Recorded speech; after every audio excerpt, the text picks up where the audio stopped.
नमस्कार साथियों।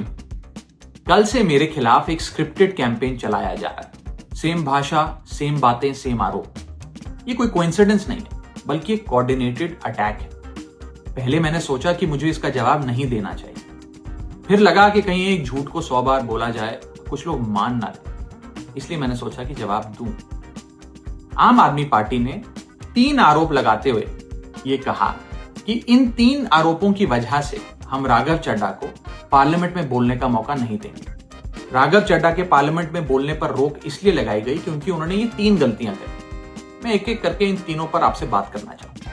पहला आरोप कि जब ऑपोजिशन पार्लियामेंट से वॉकआउट करता है, सदन से वॉकआउट करता है, तो राघव चड्ढा वहीं बैठे रहते हैं, वो वॉकआउट नहीं करते। ये सरासर झूठ है, सफेद झूठ। मैं चुनौती देता हूं, एक इंस्टेंस, एक दिन ऐसा बताइए जब ऑपोजिशन ने वॉकआउट किया हो और मैंने उनका साथ ना दिया हो, मैं साथ में वॉकआउट नहीं किया।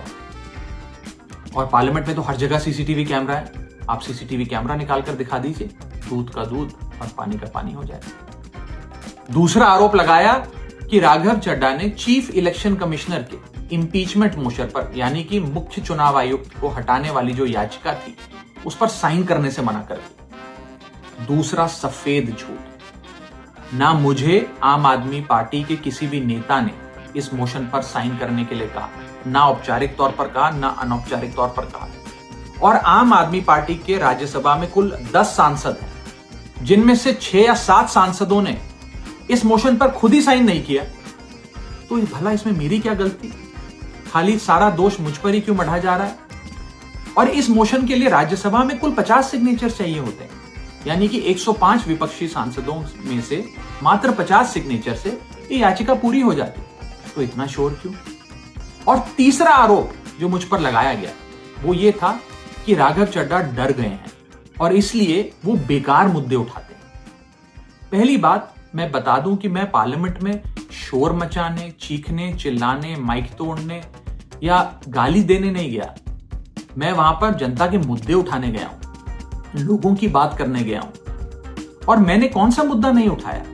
मैंने जीएसटी से लेकर इनकम टैक्स की बात करी, पंजाब के पानी से लेकर दिल्ली की हवा का मुद्दा उठाया, हमारे सरकारी स्कूलों की हालत से लेकर कैसे पब्लिक हेल्थ केयर इंस्टीट्यूशंस को मजबूत किया जाए, इंडियन रेलवेज में जो पैसेंजर्स ट्रैवल करते हैं उनकी समस्याएं रखी, यहां तक कि मेंस्ट्रुअल हेल्थ, एक ऐसा मुद्दा जिसके बारे में लोग बात करने से कतराते हैं, वो बातें तक रखी। बेरोजगारी से लेकर महंगाई तक तमाम मुद्दे उठाए। आप मेरे 4 साल का पार्लियामेंट का ट्रैक रिकॉर्ड उठाकर देख लीजिए।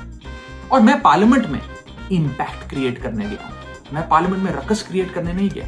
ये टैक्स पेयर के पैसे से जो पार्लियामेंट चलती है, उस टैक्स पेयर के मुद्दे उठाने में पार्लियामेंट में गया।